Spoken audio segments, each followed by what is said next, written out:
another episode of the Geek Shop. Chris is away today, so you have me. We have a special guest today, Derek Barton. Derek and I will be talking about all things geek. So let's take a stroll down to the Geek Shop. Welcome to another episode of Geek Shop. My name is Chetan, and Chris is away. So we have a special guest today, Derek Barton. Derek, say hi. Hi, all. Hi. And you just show your coffee cup again? It goes along perfect with mine. What do you got? I can't see right now. Woman. Oh, nice.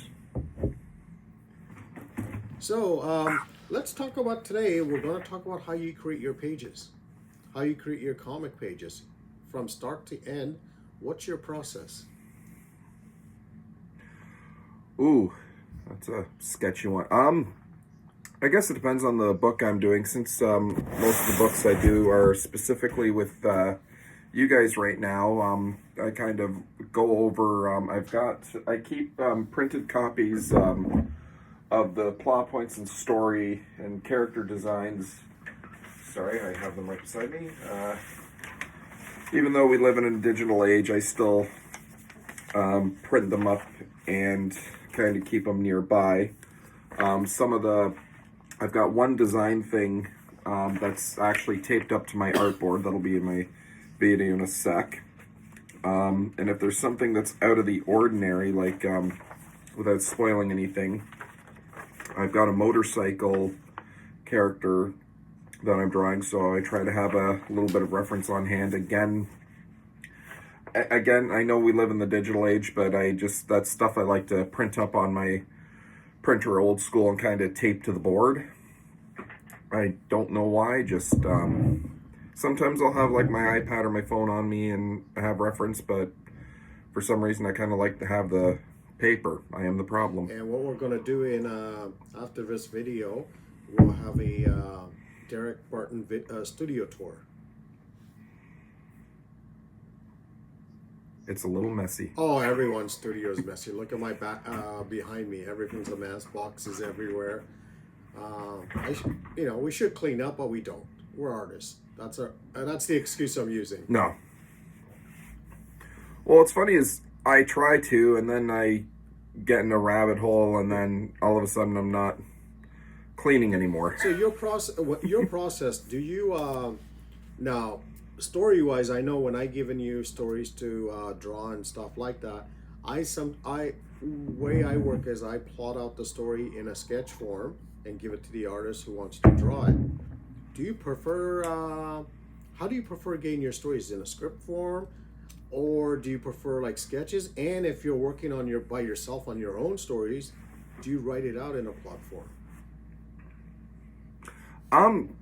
Okay, for the first question, I definitely like it when you provide me the layouts, and you being a solid artist and storyteller yourself, I find that I'm pretty much following like almost exactly what you're laying down. I think on our last story, I ended up changing one or two panels because I thought, like, once I got to inking, I thought, wait a minute, if I were to show this to my wife or daughter and ask what was going on with this panel, and if they can't figure it out, that means I've kind of dropped the ball somewhere. So like I'll do a little tweak just to see if it reads better, but I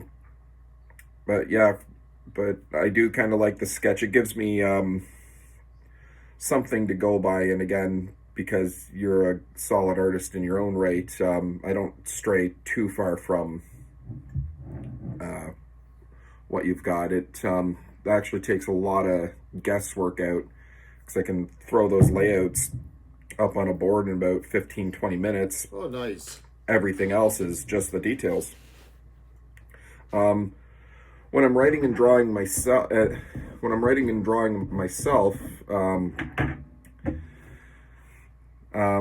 I typically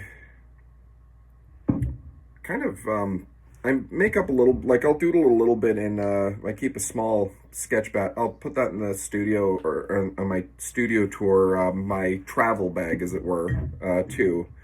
I have a little canvas bag that I put my lunchbox at work. And when I have a moment, because my job requires a little bit of waiting sometimes, I can get my sketch pad out and kind of just like work out an idea or two there. And then when I get home, I can put that to the board. But when I'm making the stories up myself, I really should be more disciplined, because outside of like wanting to see certain sketches, I don't think I've laid out, like roughed out entire But do you write pages, your which own is story like in a script form or a plot form first, or do you just let's say have it in your head what's going on and you just sketch it out? I usually have it in my head and then sketch it out. The first and last color TikTok Tom story I did for you, those were my not last one, sorry, second last one were short stories. When we did So What, like a little new to the game, and I wasn't like, okay, so what? So like Iggy bumps into a guy that spills her coffee. She just kills him. So what? Like broad daylight, no consequences. Like, so what? And then the Lost in Love story, that one I was doing, like, I'm not super familiar with the romance comics, so I looking at like online, finding some romance comic, like those old Jack Kirby romance comics, and it seemed like 17 pages of something that would take a person to HR these days. So I kind of thought, all right, yeah, I get the feeling a romance story with Iggy would probably be 3 pages before the guy's head got blown off because he was being inappropriate. And some of those guys in those stories were inappropriate. So I'm like, all right, if it's an Iggy story, yeah, this bad date's only like lasting 3 pages, and that last page is the cleanup. So you work kind of similar way as I do, where sometimes I'll write out a rough plot saying, Iggy does this, that's it. But most of the time it's in my head, and I'll sketch as I'm sketching out the plot. I'll write out the plot also. Yeah, I tend like what I'll do is when I sketch out my own stories, thing I try to do is make sure that I've made room for I think I've got an old page out. I'm so not organized right now. But like, I don't hand letter my comics because my penmanship is horrible, but I will actually like sketch out a word balloon and kind of loosely write dialogue to see like what all fits in there. That way I know kind of where to leave empty space. And depending on how much dialogue and whatever I have to throw in will determine if I have to draw a few more panels or another page, or if I think I've got what I'm looking for in the panels I have. So I've done it where what you just said, where I'll draw out a page, then realize the opposite mistake where I don't write script beforehand, and it would be like, I don't have enough space to put word balloons in here now.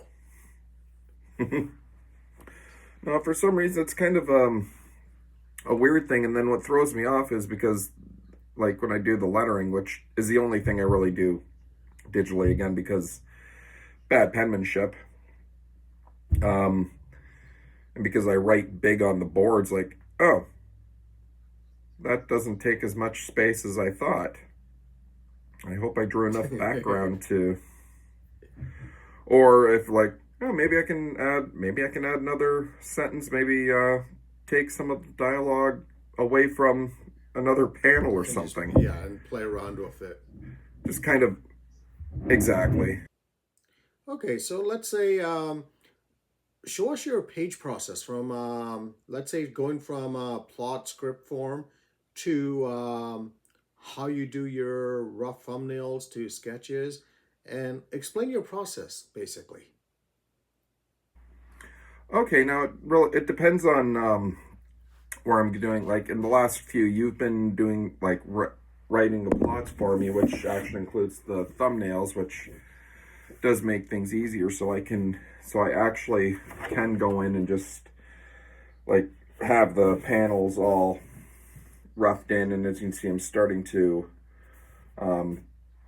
depending on levels of difficulty, like the top panel here calls for a bus station, and being in Oshawa, I get the feeling the bus stations we have don't look as great as the ones you guys have in Toronto, so I have to get reference and kind of call up that shot. No, just do an Oshawa, our characters. Oshawa bus station.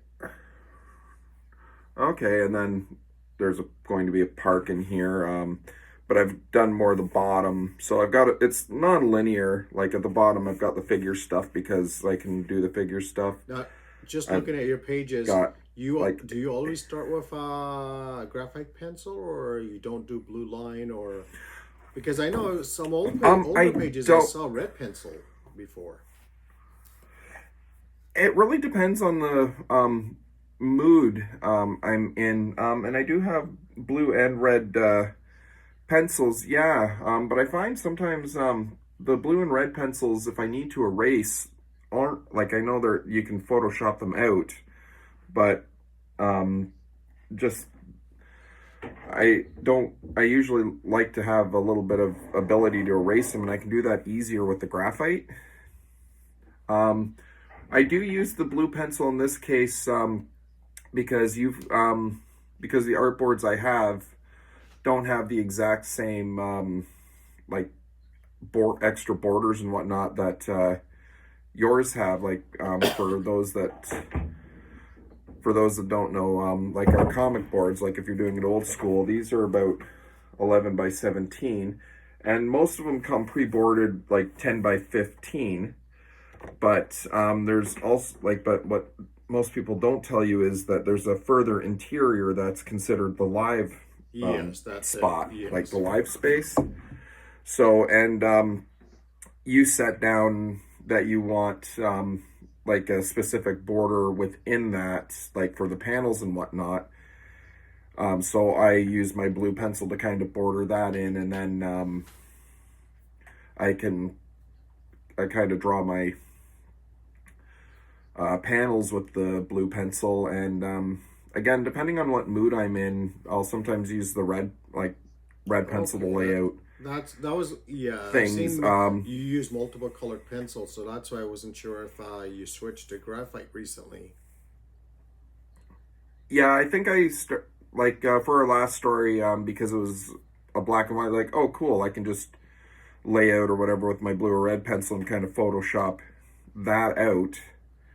But there's a part of me that kind of likes to tune up and erase, and the blue and red pencils aren't always great for erasing. So it's because of the waxy content in it, right?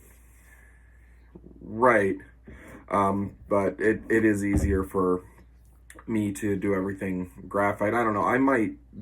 But I'm kind of weird like that. I might go back to red and blue pencils and give it another go. And that's the nice thing about this day and age. We all have YouTube University for art, and I like watching a lot of art videos. Like one of my favorites that I watch online is Ryan Benjamin. If you're not familiar with him, he started off as a Jim Lee guy in the mid-90s. Like was a rookie there, and at the time, just like, starting out, like he was just another young guy in one of those image studios, yes. Probably like fresh out of college,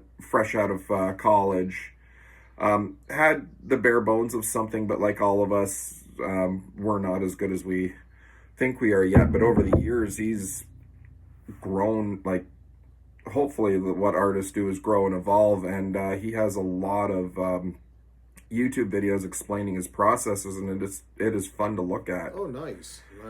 If you like watching art videos, but no, I do. I'll go and watch it and see how this person does this. And like I said, with you, when you do your blue pencil, and I've seen your red pencil one, it's like looking at the when you do your live videos and you're drawing in those. I look at them and going, never tried that, and it gives you ideas.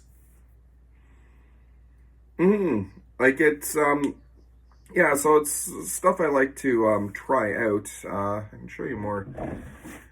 Actually, not. I'll show you. 'Cause I showed this. This is one I got in my free feed, but this is going to be a debut page that I haven't shown. Oh, that's nice. Nice.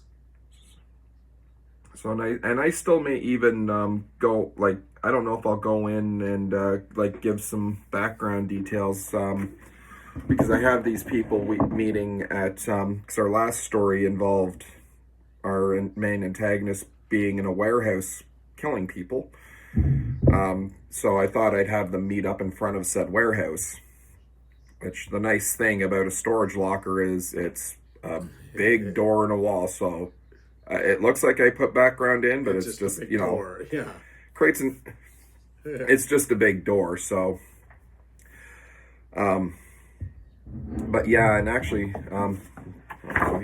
showing pictures anyway. But even there, I've got like dialogue balloon nice. here because your layout had a dialogue balloon. So I think I moved the head a little bit just to make sure there's room for the dialogue balloon. Now, if I've done my job drawing this out, I'm hoping that you as the writer won't have to overcompensate with words because I didn't convey a emotion or an angle or whatnot properly in the pencil. Just for those of you watching this, what I do is I sketch out a plot and write out much detail, not too much detail, but enough so the artist can go ahead and draw.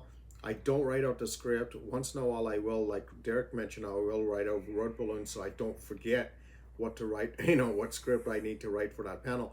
Once the art's drawn, then I'll go in and write the script. Now, Derek, for you, you mentioned your pages. You're using the Strathmore or Canson comic paper. Actually, I'm not. No, I'm using these boards I found online called Eon boards. Oh, Eon. Okay. Oh, I thought those were the pre-ruled ones. Actually, they're pre-ruled in the sense that like there's a 10 by 15 border, but for the borders, Oh, the inside like, library. there's yes. Yeah, there's like it's marked on the outside of the board, but I actually go in and blue line that in myself. Okay, just that's get what the you were ruler and mentioning kind of earlier. Because I looked at the board and I'm going. At first, I thought it was just one of those Canson or Strathmore pre-ruled boards.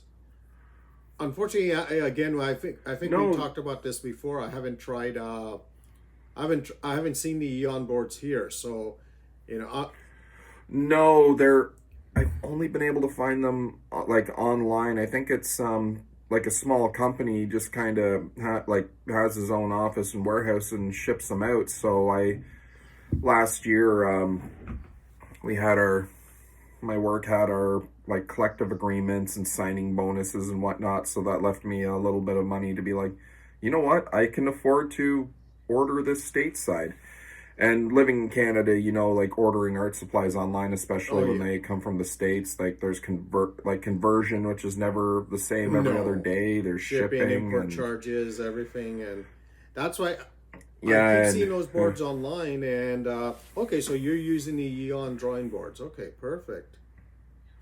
Yeah, yeah, I thought I'd give them a try because I've heard so much about them. I did if you see my Instagram, it's still on there, but I do what's usually called an awkward unboxing. Yes.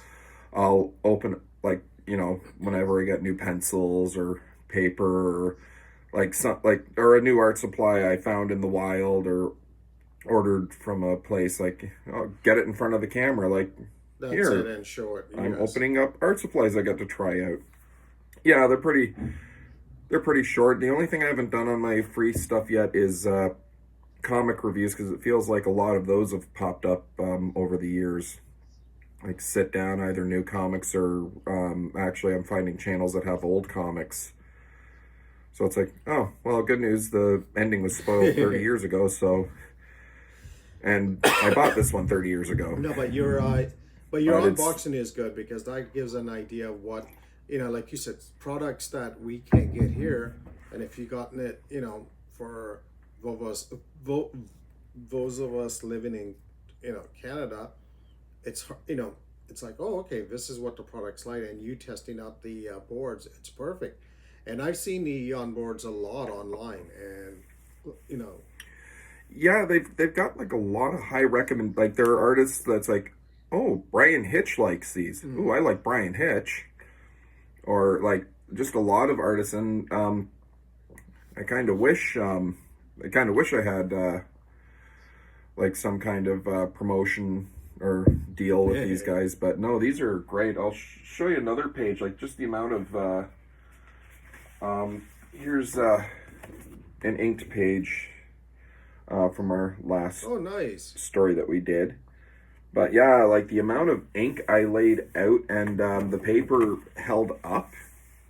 Because I was finding with the Canson, you can only go so far.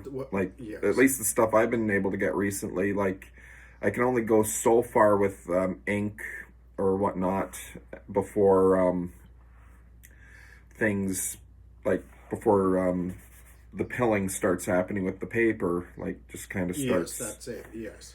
like but this stuff takes a beat. Okay, that's Canson, but yeah, this was a page from our last. Oh, Like yes. I was able to lay out like layers of Copics and Posca pens, And it took it. and it just oh yeah, like I'm actually impressed with like because I can't work like I still have Strathmore paper, and I don't have any, or no, I got some small Canson paper for commission, so I have to be pretty specific. I know, all right, I can only get away with maybe adding 3 layers of color before the paper kind of starts screwing up on me, so I have to be very specific with those paper. Like I know, all right, third layer is going to start That's causing it. And you have problems. to think ahead on So all of that. exactly, but with the Eon, I was able to punish the living hell out of those pages, and they held up. So it's like, oh, like and because I ordered them from the States, and I have to factor in like oh shipping and all that. So I have to buy enough where I can justify that shipping cost. So I bought like a big thing. I'll probably have to buy another big thing soon. I'm half. Okay, Derek, let's talk about your inking now. You showed a sample of your inking. Go for your process now. How you ink, your tools, Okay, I've everything. got, yeah, incidentally, I've got a lot of tools for the inking. So mainly here, I've got a variety of pens, and they are all either like fine tip or I've got a few brush pens here. Um, and I mix it up usually by default. A lot of us love these like the microns. They're good and plentiful. They're inexpensive. They're archival ink, and again, readily available. I also have them in. I keep a brush version 2. I also have my Pentel pocket brush pen, and they're just nice because they just have a little, and I need to refill that one, but Yeah, those are really nice they pens. they are convenient, especially if you're doing stuff like I've done a lot of library shows and conventions and whatnot, and they're great. Like the brush pens are great to have in some form if you need to knock out a lot of space, because the old school, and I've kind of gone back to this a bit, we'll do like the Oh, old school old India ink. old school India ink, and I've got brushes and quills. So Oh, so nice, I've started nice. doing that again. I haven't quite got the command on them as I want, which is why I will sometimes like, so I'll kind of use these for like the broadest stuff. Again, the brush pen, if I have to knock out a black space like shadows or whatnot, I can do that rather easy with the brush. And I've got here, I'll show you my brush cup. Oh, wow, nice. Molitor brush cup. Yeah, and message from Molitor: clean your brushes, dude. Um, But a few of these I bought. A lot of these I actually inherited from my mother. She did painting. She was a ceramic painter for a lot of years. She just recently retired. So a lot of Oh, nice. and a lot of her brushes are similar to the brushes I use. So Now, are they for your inking brush? Are you using you know, there's the synthetic ones, there's the high end, Winsor Newton Sable brushes and all I that think stuff. right now these are synthetic, just because I'm at a like still learning stage, and I have like these brushes here. I had a brain fart and apparently I forgot to clean them the last time, so I might have to. That's all of us. Yeah. Trust me. And that's the good advantage of the synthetic brushes because not to say you want to be lazy, but when you don't clean them, you don't feel guilty that you ruined the brush. Right, and that's where I'm kind of afraid of getting, like, maybe once I feel confident enough with my brushing, like I'll upgrade to that Winsor Newton, and then baby the ever loving daylights out of it. So, and then I've got I keep like the old bottle of ink, and I've got black and white. And another trick, don't know if you're familiar, like, well, I guess being an indie comics guy, you probably know Terry Moore, Strangers in Paradise. Yes. Yes. I've been finding his art videos are really fun to watch too, because he's traditional. I think Massimo mentioned his videos. Yeah, no, they're very nice. He seems like a very chill dude, like almost like the Bob Ross of indie comics. Like it's just nice. it's just so peaceful watching his videos. But he had a little tip there, because of a lot of people. Geez, reaching over, get the brush again. What a lot of people seem to do is when they dip, and then you're only supposed to dip your pens or whatnot, like part way and whatnot, but you can't see in the bottle. So, oh crap, I've got my ink running up to here. That wasn't supposed to happen. Yeah. That's it, yeah. So he does this, got a little escargot tray. Oh, nice. So I got to get an eyedropper. So put the ink yeah, I just put a little bit of. Put the ink in. Yeah, I just put the ink because the pockets are deep enough that you can like get your brush or get your pen, because it. No, but you're right. I've done that where I went in and dipped in, and next thing you know, it's all the way almost to where my fingers are sometimes. Right. Because you're not thinking sometimes in a rush. Well, yeah, especially like black ink, black bottle. Like you don't have the best frame of reference, but yeah, just a little. That's a great, like $12 $12 thing for a 2-pack on Amazon, and you might get the odd look from that's like, ew, you eat escargot. And then by the time it takes you to explain, no, I use it for my ink, and then this whole long drawn out thing after 20 minutes, like, yes, I like escargot. Yes. But yeah, it just no, but that's a great idea. That's a great advice from you and Terry Moore. Like, and I found that even with the dip pen, because like it gets to the point where like it just tops it up just enough, and then that's to use. And the thing with the quilt pen, and that's like kind of like how we got in that era. Like, Marvel artists use 10 by 15 Bristol board. We use Black India ink. We use a brush, and these whippersnappers these days use these mapping point pens, like dip pens. Yes. And then our generation kind of like, oh, we have microns that, have the similar quality ink that doesn't fade. But yeah, I don't know. Doesn't fade and doesn't make a mess, Oh, easy to carry, and get, like, I find that if I need finer lines, like I haven't mastered my dip pen enough to get like quite the fine lines that those young punks like Scott Williams can get, or Arthur Adams, or Terry Austin. But I haven't worked out that skill yet, so I use that for like my figure drawing. But if I need something finer, that's where I go to the microns. And then again, the brushes are great if I have a big space that I just want solid. So now let's say we talked about you penciling, inking. Do you do any digital stuff to your art afterwards? I'll do some Because I've got two left hands when it comes to digital stuff. I haven't mastered drawing yet, but I do editing and tweaking. I have bought my iPad, have my pencil for that, and I find that for our last our gorilla book, I found that I was going in and like doing a little bit of cleanup. One of the panels, I had some Posca kind of spill where I didn't want to in the next panel, so I had to clean that up digitally instead of redrawing that page or that panel again.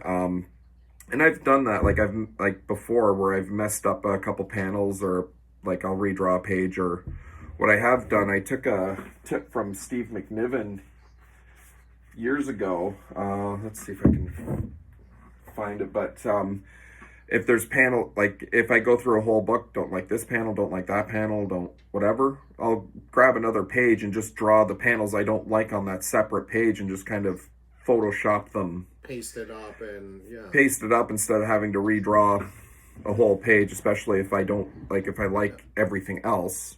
But as far as the digital stuff outside of cleanup and lettering, sorry, I heavily letter if I'm doing the lettering on my own stories. That's all of us. That's all of us. Yeah. Because I think you're in the same boat. My lettering's terrible. Yeah, Tom Yo has been trying to help me out with that. He recommended, like, he showed me the cartoonist kayfabe channel. There was the Ames guide. There was one that was specifically showing how to use the Ames letter guide and how to do that old school. And I've done old school lettering, like, kind of just to kind of get a point across quickly, but for the most part, since my penmanship has always been awful. It's a lot of patience. Let's just say that. But it's a great, once you master it, it's a great talent to have. And unfortunately, I've tried. I haven't nowhere near what Tom Yo is. Oh God, no! I mean, none of us are. Check out Tom Yo's lettering.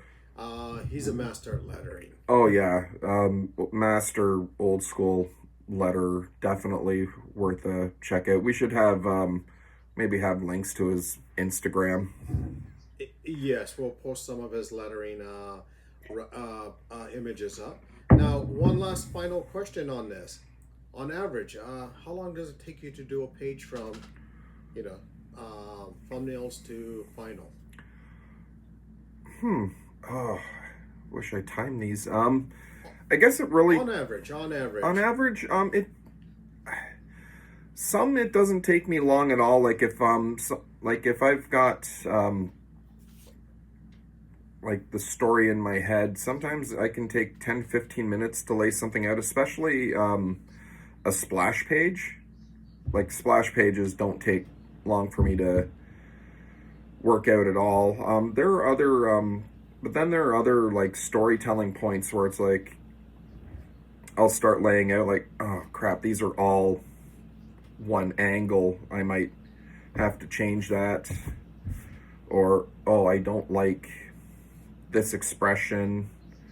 I guess short answer is it varies. Sometimes it's very quick. I can get it in and out, lay out in 15 minutes, and then just spend whatever time I want adding the details. And then there are times where, actually I can even show you this page here, like, and it's sad because you laid this out for me, but I've had to redo that. Like you can see, if you see the erasure, I've redone it a few times. It's like, even though you've given me like a reference there, it's like, oh, I don't like this, or like I feel like I just kind of changed too much on the body to make this work. The anatomy's not lining up for me, so I could take forever just tweaking those. So I guess. And so penciling and inking, which do you find faster, penciling or inking? I find penciling in a way faster, but I find inking I find more like it seems to take me a little while, but I don't have the as much of the anxiety of got to get this done. I'm just kind of doing this like like the inking, like it takes me a while, but it seems to be the more peaceful process, because now it's like in the pencil stage, like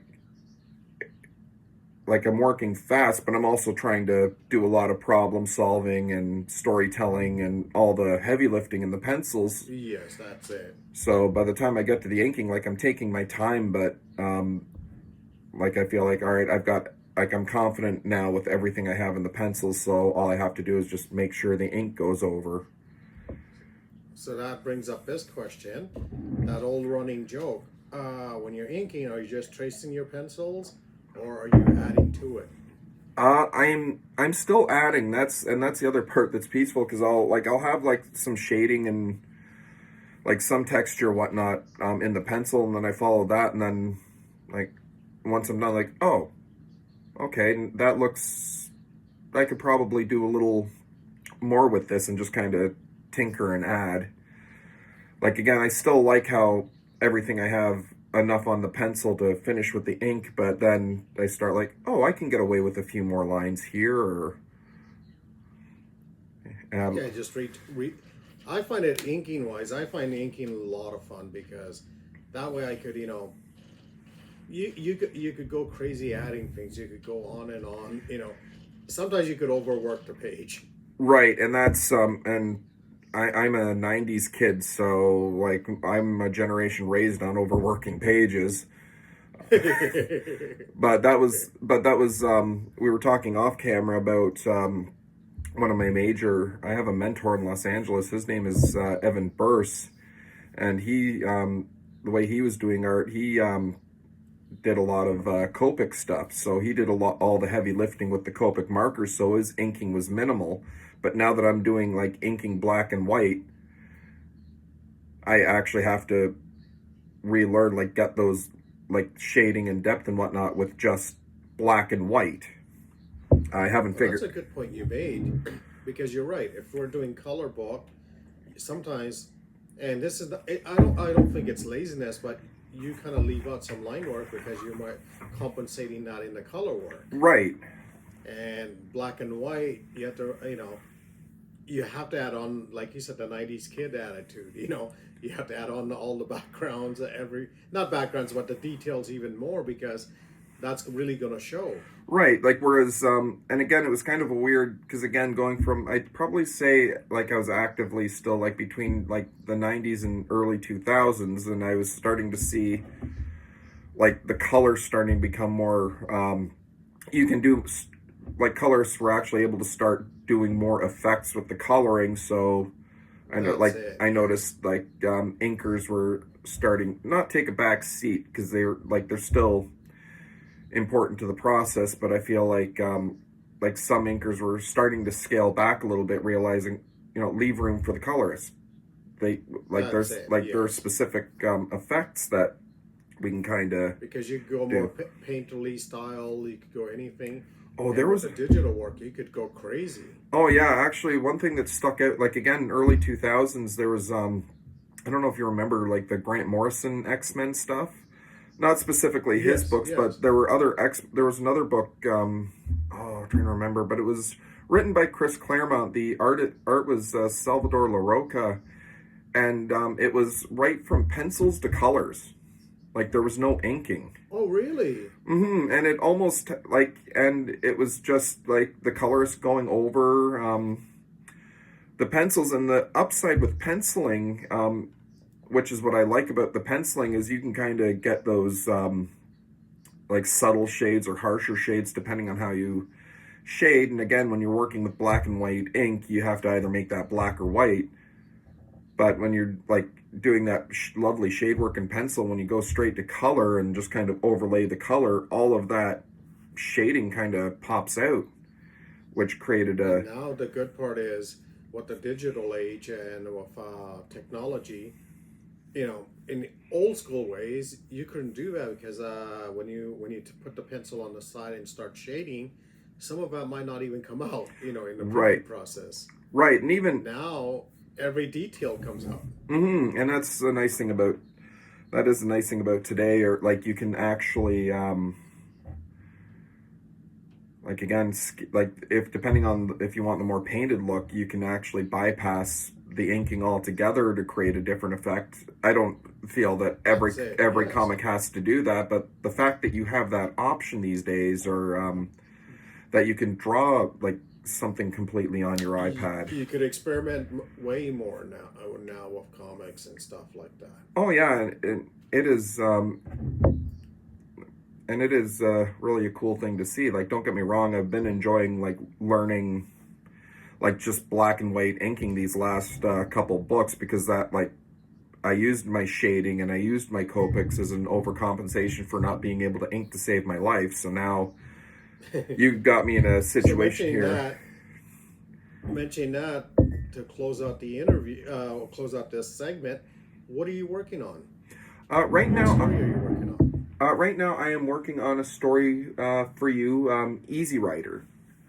So, which as a I guess an upright unicorn dude going around a city looking for something. And again, because it's a black and white story, now I'm forcing myself. All right, I have to think in terms of black or white. I can't have my Copics rescue me on this. And it's actually a little more reference. I realize for as long as I've been drawing, and as much as I love Transformers, and you'll see that in my studio tour, as much as I love my Transformer, I suck at tech and vehicles. Like that's all of us. Trust me, that's all of us. Fair enough. But now I've got to. So with this new story, I challenged Derek, which is great. Yeah. No, I'm drawing a motorcycle, and here I am, like, going back and forth, like, what motorcycle is this? Like, what make, model, so I have something to reference. I remember you asking me that question, and I'm going, never thought about that. And the person who drew the sketch of our new character, my buddy Paul did the character sketch and the motorcycle. So I just sent Derek the image of it, and I'll post it on here. And I think that's what you went by, but I'm not a motorcycle person. I'm a car person. So I don't know which model it is or whatever. No, and I grew up with a lot of people. Like, it was like the town I grew up on. That was like a big part of the overall vibe and culture, and I just couldn't get into it. So it always made me feel odd growing up. But like, my dad loved motorcycles when I was a kid. My younger brother actually had his motorcycle license for a long time, but I could never get into it. But yeah, like anything these days, you can have, you can have Google look up. So I've got a couple of pictures that I keep on hand. And that's another page. Now the only thing, I did on this one is I feel like I made our character here too big. So the on-running joke I'm going to have is, can this guy afford to buy himself a bike that's more appropriate for his size? Like, it's going to be like this small, like and it might just be an inside joke for me, but, and I've had that, like, as much as I'm not, like, don't have a skill when it comes to motorcycles, I enjoy riding, like, the bicycles, like my bike often, like my regular bicycle, and finding a bicycle to accommodate some of my size is pricey. That would have been better. We should have changed it. A rough biker guy on a bicycle. Like, all right, I'm searching all over the city for this, and I have this like one grade above a tricycle. Yeah, what the tassels on the side? Yeah, I haven't inked this yet. I can add tassels to that handlebar. No. Oh, that would be funny. That would be fun. So, in closing, what story Derek's working on is for our new book, which will be coming out next year, for our TikTok Tom book called Man Eater, and introduces this new character, a biker character, who's a unicorn. Well, has a horn on his head. And that's all I'll say for now. But yeah, no, we don't want to spoil. Last closing words? Nothing. Sorry, let me just... Coffee. Always have coffee on just hand. Coffee. Yes. And that's going to be our future episode. We're going to do an episode on coffee because coffee is an important part of our comic culture. Yes. It keeps us drawing when most people get a solid 8 hours of sleep. That's it. So join us next time. Thank you, Derek, for coming on to our Geek Shop, visiting the Geek Shop. And thanks for having me again. Looking forward to my next visit. Okay, take care, everyone.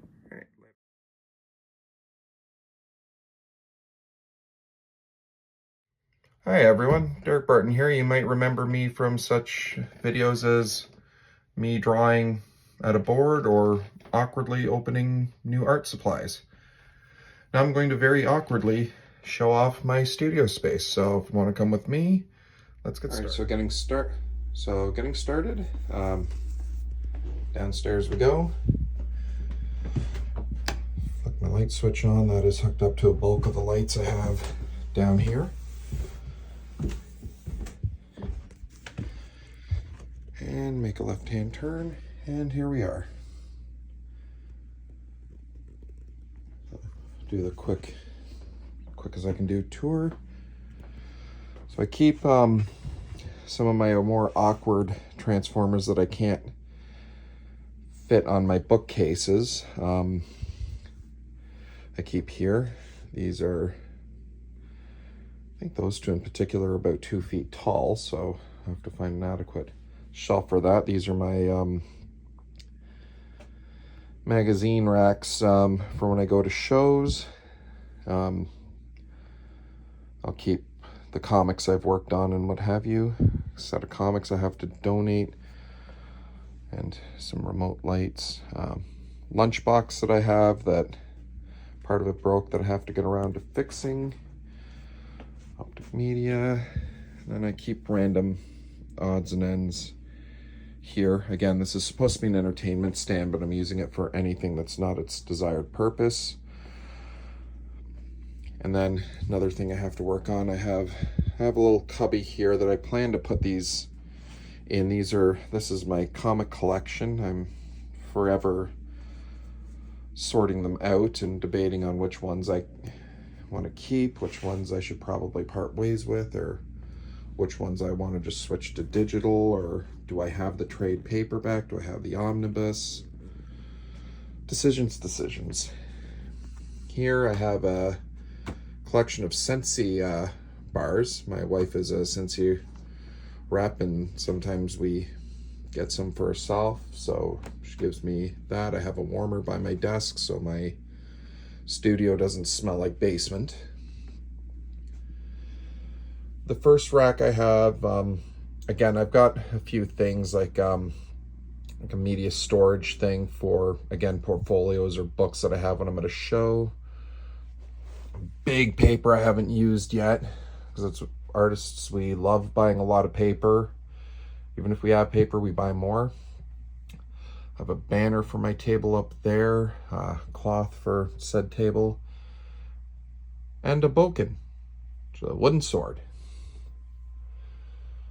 So here is where I keep, because those that know me, this bookcase I keep away from any significant plumbing or electrical. So over here I have my autographed comics. In there, I see it, my college diploma that I haven't bothered to frame up. These are books that I keep that are a little bit bigger because these shelves will actually do it. All the comic book cards I collected as a kid. And actually some of these omnibuses I have autographed. The big one here, let me, hockey player to take guard, my Amazing Spider-Man omnibus. That one is well read and well autographed by Stan the Man Lee. So yeah. And again, my treasury books, because this case is pretty good at the bigger stuff. So I've been finding in my middle ages, I've been enjoying oversized oversized books. And speaking of, I might do an awkward unboxing a little later. Got this last week. Nice big art book. I keep my sketch covers in there, and that's, before I buy more sketch covers, I should use up the ones I have. Here is like my comic collection. You'll notice that they are all in plastic tubs and not cardboard storage boxes. That is because a few years ago I had a flood, and these do a better job keeping water out. All right, so here I've got kind of an L-shaped table that is not doing exactly what it used to anymore, just because my studio's evolved a little bit. I'll explain that a bit. Yes, these are my two previous computers. I have to get the hard drives out and recycle them, all that fun stuff. I just haven't gotten to it yet. Old PS2. I want to get a TV in here one day so I can play my PS2. I have to find a spot in the wall, my karate diploma, and some swords that I wish to display. Moving on, here is where all my general day-to-day stuff happens when it comes to drawing. Right here, anyone that's seen my channel knows that I'm constantly here. So just what I've got going on right now, I've got a basic webcam that I have hooked with a microphone that I have hooked up to a USB bar. Got a longer arm here, so anyone that's seen my art video knows I chronically hit my left arm off this camera arm. So I got a longer arm here and tried to move this farther away, to varying degrees of success and failure. That's the old camera arm that came with this clamp, with a toy rose wrapped around it for reasons that confuse and confound me. And here's a bulk of where I keep my art supplies. Keep all my Copics within arm's reach, my wides, my pens. Believe it or not, this is actually an eraser. And then here, again, arm's reach, I keep my pencils, and I still knock over stuff. That is screen cleaner I just knocked over. But yeah, just, again, a lot of random things that I all keep within arm's reach. My brushes, my pens, my water brush, surplus pencils, so when I need to top up, I can. Down here, I've got random things, but I keep my art boards here, my power supply, more things, more refills.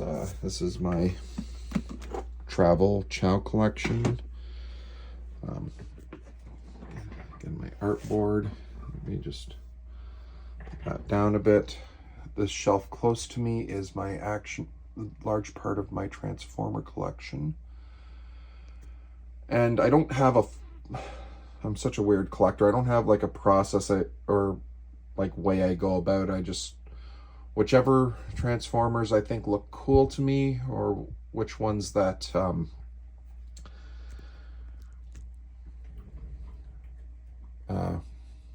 that I could afford at that point, are the ones I get. Got some old Spawn toys in here too that I have to set up better.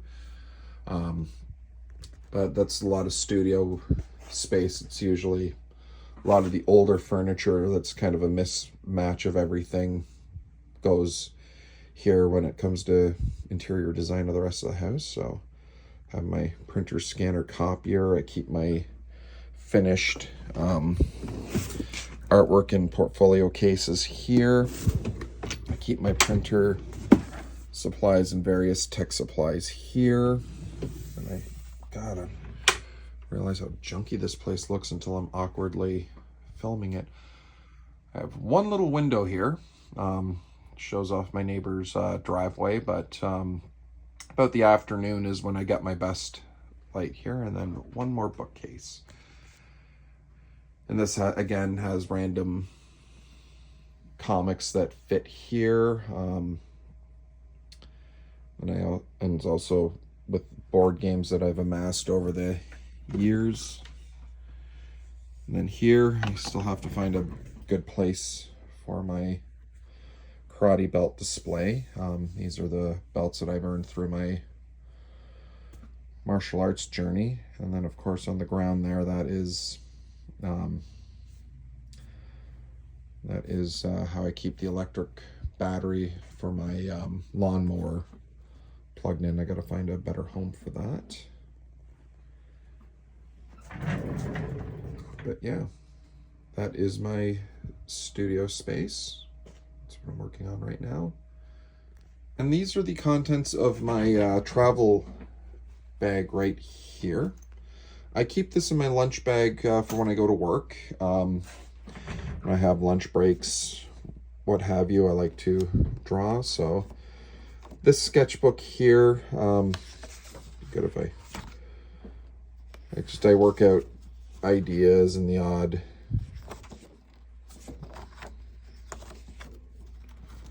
sketch here, and always after all shows up somewhere. And this is where I kind of practice stuff that I'm not great at, stuff like hands, idea for TikTok Tom stuff. Vampirella again because I have a problem, more hands. But yeah, I work out my rough ideas there. And these sketchbooks here are what shows up on my Patreon. So I put the entire contents of these on my Patreon page. And that's available to anyone that for $1. In here in the bag, I keep a little notepad in case I need to rough out ideas. I keep some supplies, like some random pens. I keep pencils, pens, pencil sharpener, an eraser. Usually the pencils I keep here are the usually what I've got worn to the halfway point or lower at home, because since I keep my inventory here, I don't have to worry about running out of pencils at home, but I do have to worry about them at work, so I'll probably do a little bit of topping up. I use this here sometimes too, but I have a charger with an extra long cable. My phone needs charging at work, I can do that. And that is my travel bag. And there you have it. That is the tour of my studio. Hopefully I'll have it a little more refined the next time I do a studio tour, but until then, I'll keep drawing from here, and hopefully you guys will check it out. I'm sure it'll be awkward and weird. Later, all.